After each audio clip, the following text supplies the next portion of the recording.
నేను చెప్తా ఉన్నాము, రానున్న మా జగనన్న ప్రభుత్వంలో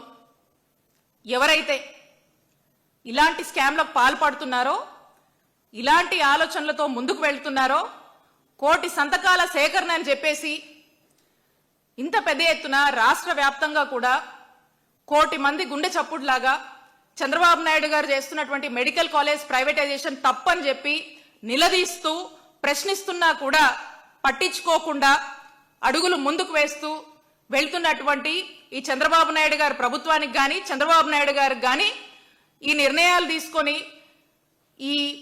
ఈ విధంగానే మేము మా ఇష్టానికి అడిగే వాళ్ళు ఎవరు లేరు, చూసే వాళ్ళు ఎవరు లేరు, మమ్మల్ని ప్రశ్నించే వాళ్ళు ఎవరు లేరు, ప్రైవేటైజేషన్ అనేదే మా విజను, మా మెషిన్ అనేది బిజినెస్, మా ఐడియాలజీ మా ఫిలాసఫీ పీపీపీనే అని చెప్పి వెళ్తూ మా నాయకుడు జగన్మోహన్ రెడ్డి గారు 17 గవర్నమెంట్ మెడికల్ కాలేజ్ తీసుకొచ్చి ఆరోగ్య ఆంధ్రప్రదేశ్ ని చేయాలనుకొని ఒక మంచి విజన్ ఫర్ పూర్ అని చెప్పి అడుగులు వేసినటువంటి మా నాయకుడు జగన్మోహన్ రెడ్డి గారి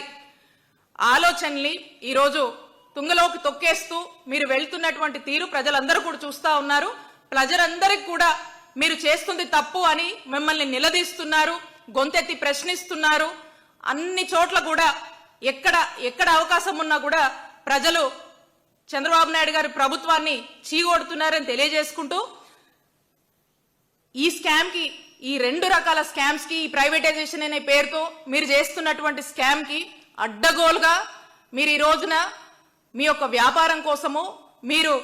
అడ్డగోలుగా దోసుకుంటున్నటువంటి ఈ అన్నిటి మీద కూడా దీంట్లో ఎవరెవరైతే ఉంటారో వాళ్ళ మీద ఖచ్చితంగా ఎంక్వైరీ ఉంటుంది. అవసరమైతే మా వైఎస్ఆర్ కాంగ్రెస్ పార్టీ ప్రభుత్వం అధికారంలోకి వచ్చాక మిమ్మల్ని జైళ్లకు కూడా పంపిస్తామని హెచ్చరిస్తున్నాం.